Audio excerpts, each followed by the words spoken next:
Hi, guys, and welcome back. We are going to pick up where we left off in Lemony Snicket's The Reptile Room or Murder. I'll hope to get a couple of chapters in. We're starting at chapter 7.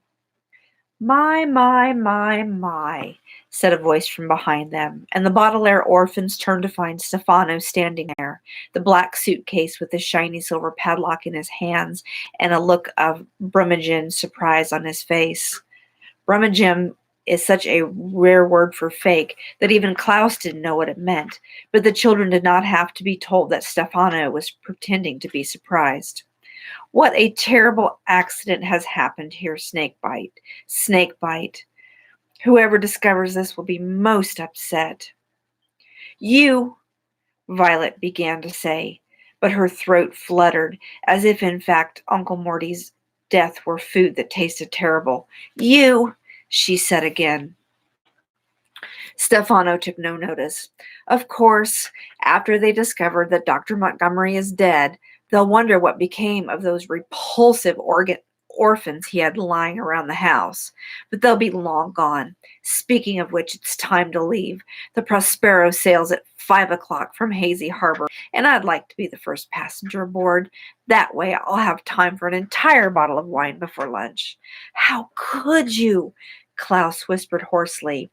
He couldn't take his eyes off of Uncle Morty's pale, pale face. How could you do this? How could you murder him?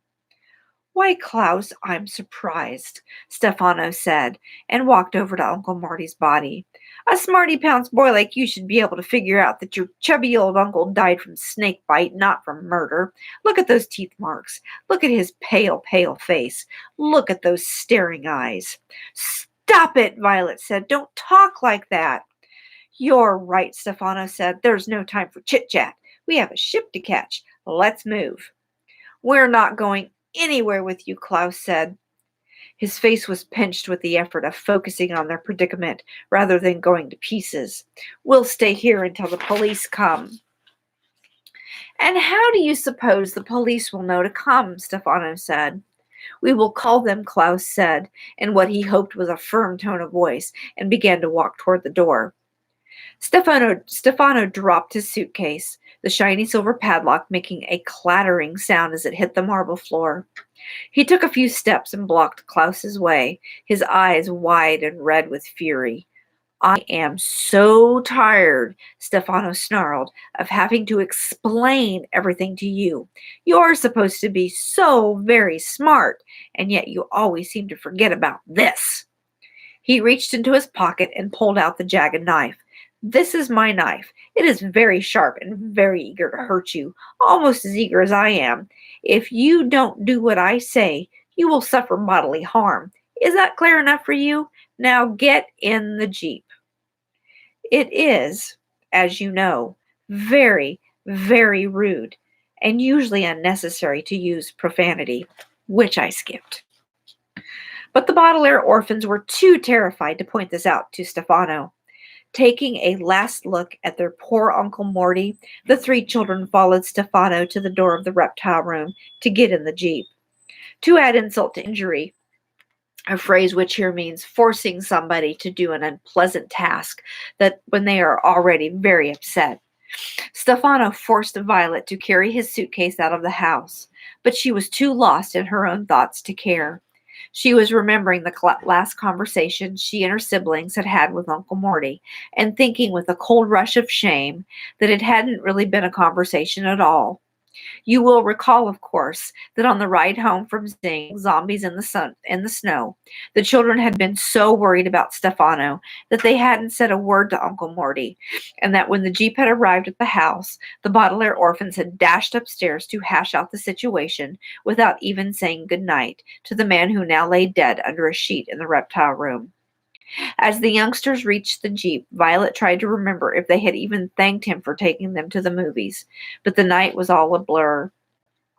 She thought that she, Klaus, and Sonny had probably said, "Thank you, Uncle Morty," when they were standing together at the ticket booth, but she couldn't be sure. Stefano opened the door of the Jeep and gestured with the knife, ushering Klaus and Sonny into the tiny back seat, and Violet, the black suitcase heavy on her lap into the front seat with him. The orphans had a brief hope that the engine would not start when Stefano turned the key in the ignition, but this was a futile hope. Uncle Monty took good care of his Jeep, and it started right up. Violet, Klaus, and Sonny looked behind them as Stefano began to drive alongside the snake-shaped hedges. At the sight of the reptile room, which Uncle Morty had filled so carefully with his specimens, and in which he was now a sort of specimen himself, the weight of the Baudelaire's despair was too much for them, and they began to cry. It is a curious thing, the death of a loved one. We all know that our time in this world is limited, and that eventually all of us will end up underneath some sheet, never to wake up. And yet it is always a surprise when it happens to someone we know. It is like walking up the stairs to your bedroom in the dark and thinking that there is one more stair than there is. Your foot falls down through the air, and there is a sickly moment of dark surprise as you try and readjust the way you thought of things. The Baudelaire orphans were crying not only for their Uncle Morty, but for their own parents, and this dark and curious feeling of falling that accompanies a great loss. What was to happen to them? Stefano had heartlessly slaughtered the man who was supposed to be watching over the Baudelaires, and now they were all alone. What would Stefano do to them? He was supposed to be left behind when they went to Peru, and now he would be leaving with them on the Prospero. And what terrible things would happen in Peru? Would anybody rescue them there? Would Stefano get his hands on the fortune? And what would happen to the 3 children afterward? These are frightening questions, and if you are thinking about such matters, they require your full attention. And the orphans were so immersed in thinking about them that they didn't realize that Stefano was about to collide with another automobile until the moment of impact. There was a horrible tearing sound of metal and glass as a black car crashed into Uncle Morty's Jeep, throwing the children to the floor with a jarring thump that felt as though it left Baudelaire's stomachs up on the seat. The black suitcase lurched into Violet's shoulder and then forward into the windshield, which immediately cracked in a dozen places so that it looked like a spider web. Stefano gave a cry of surprise and turned the steering wheel this way and that, but the 2 vehicles were locked together and with another thump veered off the road into a small pile of mud. It is a rare occurrence that a car accident can be called a stroke of good fortune, but that was almost certainly the case here. With the snake-shaped hedges still clearly visible behind them, the Baudelaire's journey toward Hazy Harbor had stopped. Stefano gave another sharp cry, this one of rage. "Blasted furnaces of hell!" he shouted, as Violet rubbed her shoulder to make sure she wasn't seriously hurt. Klaus and Sonny got up cautiously from the Jeep floor and looked out the cracked windshield. There appeared to be only one person in the other car, but it was hard to tell, as the other vehicle had clearly suffered much more damage than Monty's Jeep. The entire front had pleated itself together like an accordion, and one hubcap was spinning noisily on the pavement of Lousy Lane, making blurry circles as if it were a giant coin someone had dropped. The driver was dressed in gray and making a rough hacking sound as he opened the crumpled door of the car and struggled his way out.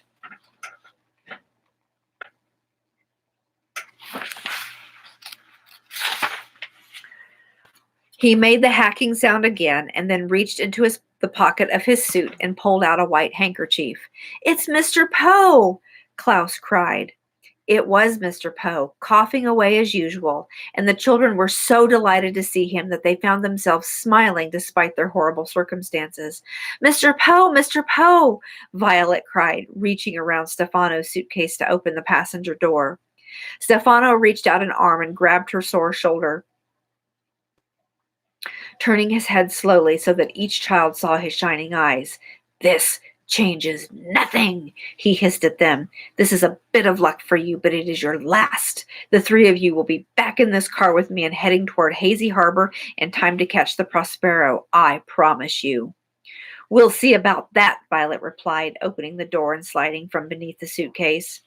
Klaus opened his door and followed her, carrying Sonny. "Mr. Poe! Mr. Poe!" "Violet?" Mr. Poe asked. "Violet Baudelaire? Is that you?" Yes, Mr. Poe, Violet said. It is all of us, and we're so grateful you ran into us like this. Well, I wouldn't say that, Mr. Poe said. This was clearly the other driver's fault. You ran into me. How dare you? Stefano shouted and got out of the car himself, wrinkling his nose at the smell of horseradish that filled the air. He stomped over to where Mr. Poe was standing, but halfway there the children saw his face change from one of pure rage to one of brummagem confusion and sadness. I'm sorry, he said in a high, flustery voice. This whole thing is my fault. I'm so distressed by what has happened that I wasn't paying any attention to the rules of the road. I hope you're not hurt, Mr. Foe. It's Poe, Mr. Poe said. My name is Poe. I am not hurt. Luckily, it looks like nobody was hurt. I wish the same could be said for my car. But who are you, and what are you doing with the Baudelaire children? I'll tell you who he is, Klaus said. He's... Please, Klaus, Mr. Poe admonished, a word here which means reprimanded Klaus, even though he was interrupting for a very good reason. It is not polite to interrupt. My name is Stefano, Stefano said, shaking Mr. Poe's hand. I was Dr. Montgomery's assistant. What do you mean, was? Mr. Poe asked sternly. Were you fired? No, Dr. Montgomery. Oh, excuse me. Stefano turned away and pretended to dab at his eyes as if he were too sad to continue. Facing away from Mr. Poe, he gave the orphans a big wink before continuing. I am sorry to tell you there's been a horrible accident, Mr. Doe. Dr. Montgomery is dead. Poe, Mr. Poe said. He's dead. That's terrible. What has happened? I don't know, Stefano said. It looks like a snake bite to me. But I don't know anything about snakes. That's why I was going into town to get a doctor. The children seemed too upset to be left alone. He's not taking us to get a doctor, Klaus shouted. He's taking us to Peru. You see what I mean? Stefano said to Mr. Poe, patting Klaus's head. The children are obviously very distressed. Dr. Montgomery was going to take them to Peru today. Yes, I know, Mr. Poe said. That's why I hurried over here this morning, to finally bring them their luggage. Klaus, I know you're confused and upset over this accident, but please try to understand that if Dr. Montgomery is really dead, the expedition is canceled. But Mr. Poe, Klaus said indignantly. Please, Mr. Poe said. This is a matter for adults to discuss, Klaus. Clearly, a doctor needs to be called. Well, why don't you drive on up to the house, Stefano said, and I'll take the children and find a doctor. Jose! Sonny shrieked, which probably meant something like, no way. Why don't we all go to the house, Mr. Poe said, and call for a doctor? Stefano blinked, and for a second his face grew angry again before he was able to calm himself and answer smoothly. Of course, he said, I should have called earlier. Obviously, I'm not thinking as clearly as you. Here, children, get back in the Jeep, and Mr. Poe will follow us. We're not getting back in that car with you, Klaus said firmly. Please, Klaus, Mr. Poe said, try to understand. There's been a serious accident. All other discussions will have to be put aside. The only trouble is, I'm not sure my car will start. It's very smashed up. Try the ignition, Stefano said. Mr. Poe nodded and walked back to his car. He sat in the driver's seat and turned the key. The engine made a rough, wet sound. It sounded quite a bit like Mr. Poe's cough, and did not start. I'm afraid the engine is quite dead, Mr. Poe called out. And before too long, Mr. Stefano muttered to the children, you will be too. I'm sorry, Mr. Poe said. I couldn't hear you. Stefano smiled. I said, that's too bad. Why don't I take the orphans back to the house and you walk behind us? There isn't room for everyone. But the children's, Mr. Poe frowned, but the children's suitcases are here. I don't want to leave them unattended. Why don't we put the luggage in your car and the children and I will walk back to the house? Stefano frowned. Well, one of the children should ride with me so I won't get lost. You can see the house from here, Mr. Poe smiled. You won't get lost. Stefano doesn't want us to be alone with you, Violet said, finally speaking up. She had been waiting for the proper moment to make her case. He's afraid that we'll tell you who he really is and what he's really up to. What's she talking about, Mr. Poe asked Stefano. I have no idea, Mr. Toe, Stefano replied, shaking his head and looking at Violet fiercely. Violet took a deep breath.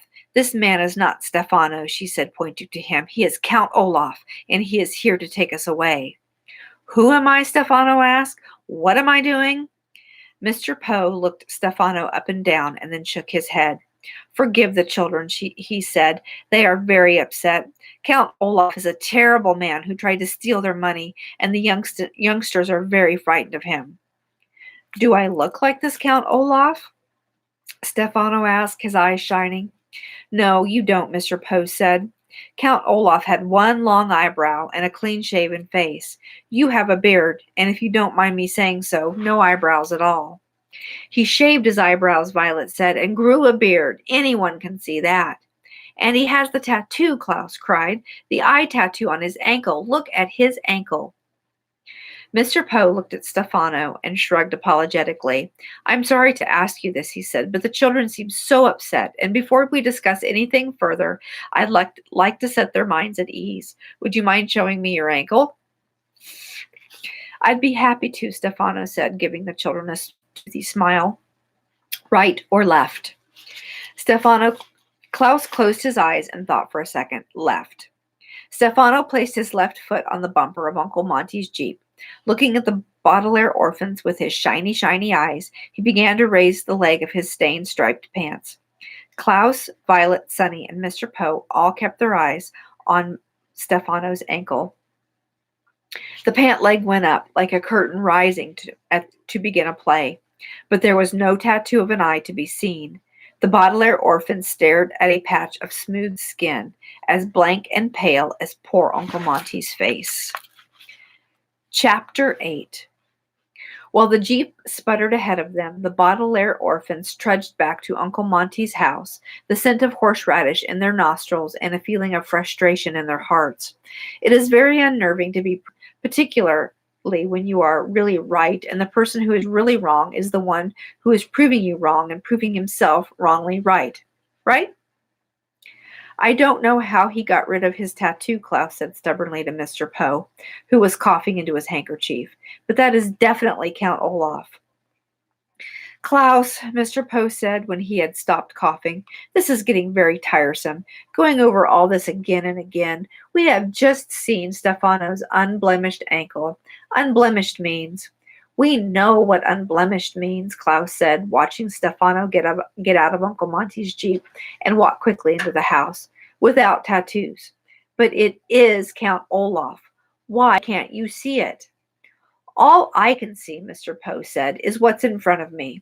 I see a man with no eyebrows, a beard, and no tattoo, and that's not Count Olaf. Anyway, even if by some chance this Stefano wishes you harm, you have nothing to fear. It is quite shocking that Dr. Montgomery has died, but we're not simply going to hand you and your fortune to his assistant. Why, this man can't even remember my name. Klaus looked at his siblings and sighed. It would be easier, they realized, to argue with the snake-shaped hedge than with Mr. Poe when he had made up his mind. Violet was about to try reasoning with him one more time when a horn honked behind them. The Baudelaires and Mr. Poe got out of the way of the approaching automobile, a small gray car with a very skinny driver. The car stopped in front of the house, and the skinny person got out, a tall man in a white coat. May we help you? Mr. Poe called as he and the children approached. I am Dr. Lucafent, the tall man said, pointing to himself with a big solid hand. I received a call that there has been a terrible accident involving a snake. You're here already? Mr. Poe asked, but Stefano has scarcely had time to call, let alone for you to drive here. I believe that speed is of the essence in an emergency, don't you? Dr. Lucafont said. If an autopsy is to be performed, it should be done immediately. Of course, Mr. Poe said quickly. I was just surprised. Where is the body? Dr. Lucafont asked, walking toward the door. Stefano will tell you, Mr. Poe said, opening the door of the house. Stefano was waiting in the entryway, holding a coffee pot. I was going to make coffee, he said. Who wants some? I'll have a cup, Dr. Lucafont said.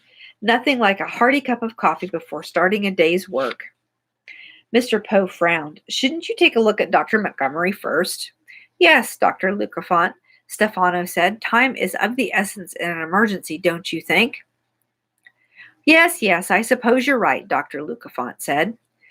Poor Dr. Montgomery is in the reptile room, Stefano said, gesturing to where the Baudelaire's guardian still lay.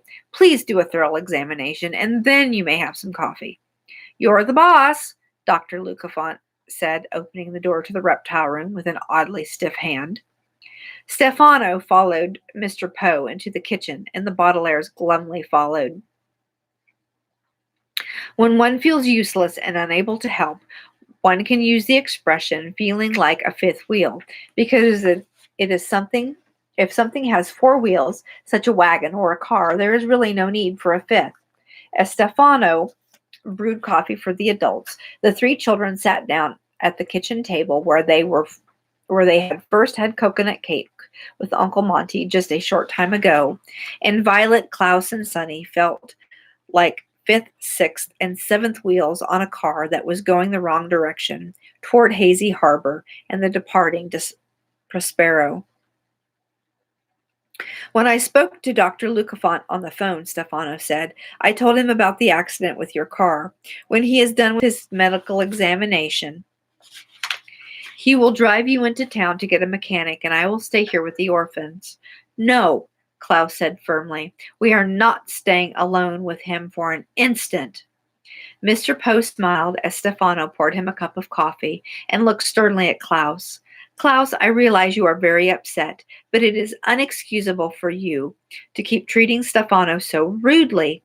Please apologize to him at once. No, Klaus cried. That's quite all right, Mr. Yo, Stefano said smoothly.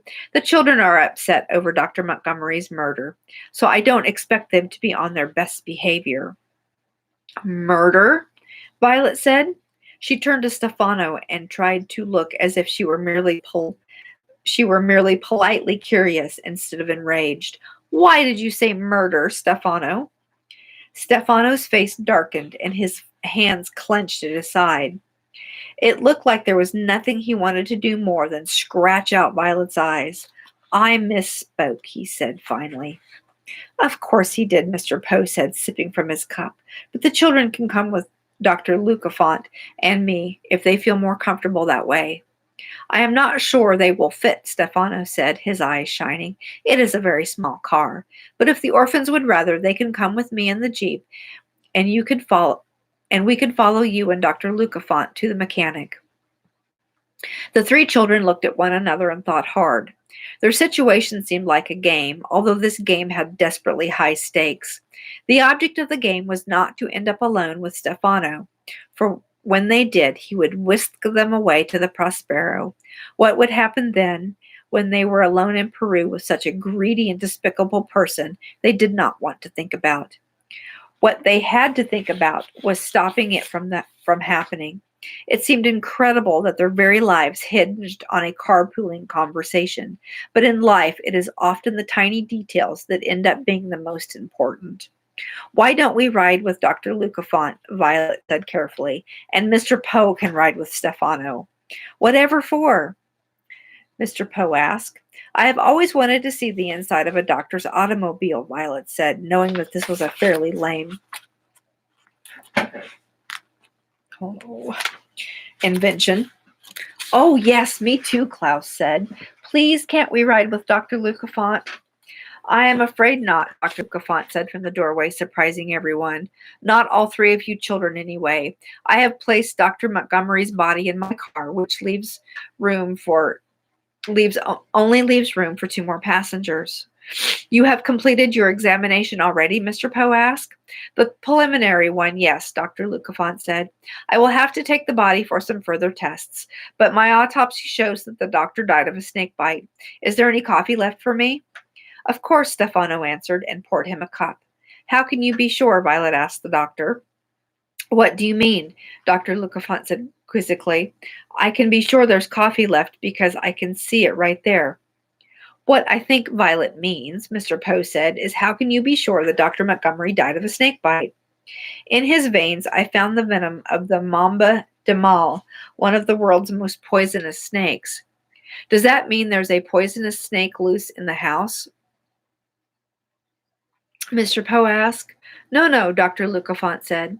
This du mal is safe in its cage. It must have gotten out, bitten Dr. Montgomery, and locked itself up again. What? Violet asked. That's a ridiculous theory. A snake cannot operate a lock by itself. Perhaps other snakes helped it, Dr. Lucafont said, calmly sipping his coffee. Is there anything here to eat? I had to rush over here without my breakfast. Your story seems a little odd, Mr. Poe said. He looked questioningly at Dr. Lucafont, who was opening a cupboard and peering inside. Terrible accidents, I have found, are very odd, he replied. It can't have been an accident, Violet said. Uncle Monty is. She stopped. Uncle Monty was one of the world's most respected herpetologists. He never would have kept a poisonous snake in a cage. It could open itself. If it wasn't an accident, Dr. Lucafont said, then someone would have to do this on purpose. Obviously, you three children didn't kill him. And the only other person in the house is Stefano.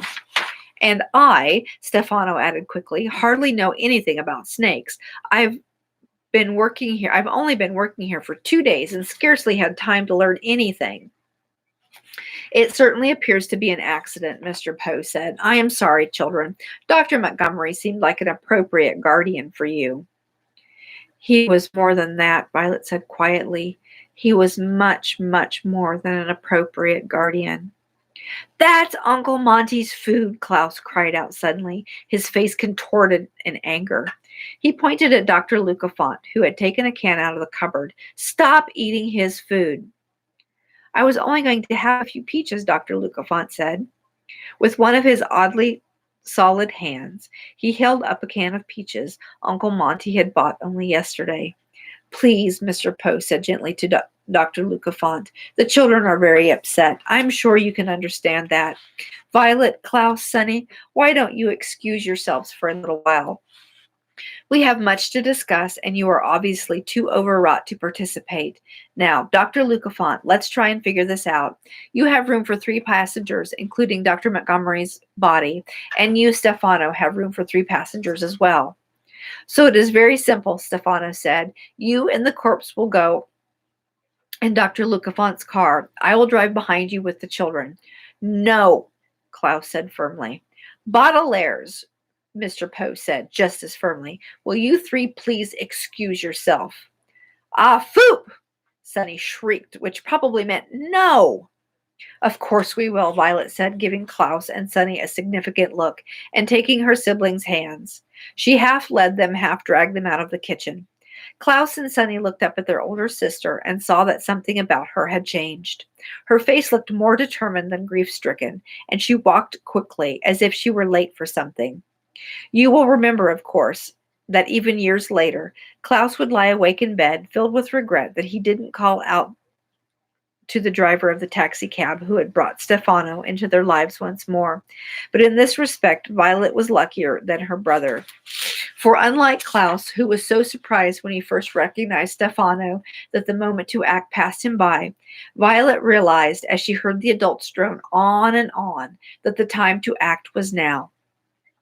I cannot say that Violet, years later, slept easily when she looked back on her life.